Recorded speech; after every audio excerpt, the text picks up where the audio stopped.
1999 நடந்த சம்பவத்துக்கும் கரூர்ல இப்ப நடந்த சம்பவத்துக்கும் தொடர்பு இருக்கா? விஜய்க்கு நெருக்கமானவங்களே அவருக்கு எதிராக செயல்படுறாங்களா? விஜய் கைது செய்யப்படுவார்களா?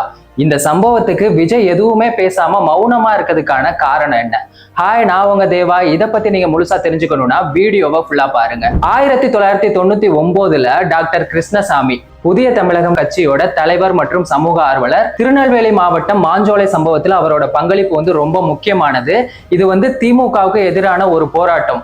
எப்பெல்லாம் திமுகவுக்கு எதிராக குரல் எழுப்பப்படுதோ அப்பெல்லாம் உயிரிழப்பு ஏற்படுது. இந்த சம்பவத்துல 17 பேர் இறந்து போயிருக்காங்க. அதுல ஒரு சின்ன பையனும் கூட. அதுதான் இன்னைக்கு கரூர்லயும் நடந்திருக்கு. கரூர்ல என்ன நடந்துச்சு, என்ன யார் காரணம் அப்படிங்கிற எல்லாமே இப்ப அதை பத்தி தான் பேசிட்டு இருக்காங்க.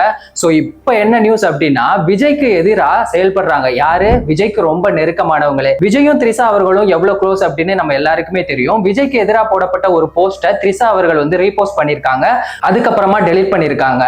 ஓவியா அவர்கள் விஜய் அரெஸ்ட் பண்ணணும் அப்படின்னு சொல்லிட்டு ஸ்டோரி போட்டிருக்காங்க. விஜய் அவர்கள் மேல அவங்களுக்கு ஏன் இவ்வளவு வன்மோ அப்படின்னு தெரியல. என் மண்டைக்குள்ள ஓடிக்கிட்டு இருக்க எல்லாரும் கேட்கிற ஒரு கேள்வி என்னன்னா, இந்த சம்பவத்துக்கு விஜய் அவர்கள் ஏன் எதுவுமே பேசல அப்படின்னு. அன்னைக்கு விஜய் அவர்கள் பிரஸ் மீட் கொடுத்திருந்தாலும் சரி, இல்ல ஹாஸ்பிட்டல்ல போய் பார்த்திருந்தாலும் சரி, அங்க ஒரு கூட்டம் வந்திருக்கும். அதனால இன்னொரு சம்பவம் நடந்திருக்கும் அப்படின்னு ஒரு காரணம் இருக்கு. அது மட்டும் இல்லாம தன்னை பார்க்க வந்த ரசிகர்களுக்கு இந்த மாதிரி ஆயிருச்சு, அதுவும் தன்னால நடந்துருச்சு அப்படிங்கிற அந்த வழி அவரோட மௌனத்துக்கு காரணமா இருந்திருக்கலாம். இந்த சம்பவத்துக்காக விஜய் அவர்கள் எதுவுமே பேசல அப்படின்னு எல்லாரும் சொல்லிட்டு இருந்தாங்க. இப்போ 2 நாளைக்கு அப்புறமா விஜய் அவர்கள் வீட்டை விட்டு வெளியில வந்திருக்காங்க. கரூர்ல போய் அந்த சம்பவத்துக்காக பாதிக்கப்பட்டவங்கள பார்க்க போறாரா, இல்ல கோர்ட்டுக்கு போக போறாரா அப்படிங்கிறத பொறுத்திருந்து பார்ப்போம். சோ இந்த சம்பவத்தால அடுத்த வாரம் நடக்கவிருந்த பிரச்சாரத்தையும் கேன்சல் பண்ணியிருக்காங்க.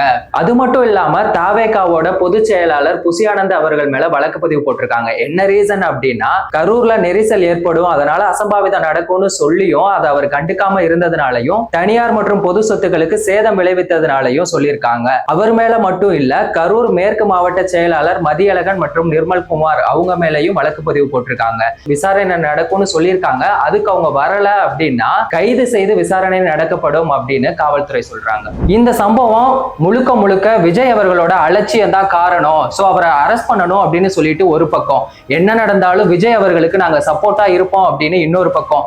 சோ இந்த 2 பக்கத்துல எந்த பக்கம் ஜெயிக்கும் அப்படிங்கிறத நம்ம பொறுத்திருந்து தான் பார்க்கணும். சோ இதை பத்தி உங்களோட கருத்து என்ன அப்படிங்கிறத மறக்காம கமெண்ட் பாக்ஸ்ல சொல்லிட்டு போங்க. வேறொரு வீடியோல வேறொரு கண்டென்ட்ல நான் உங்களை சந்திக்கிறேன். நன்றி, வணக்கம்.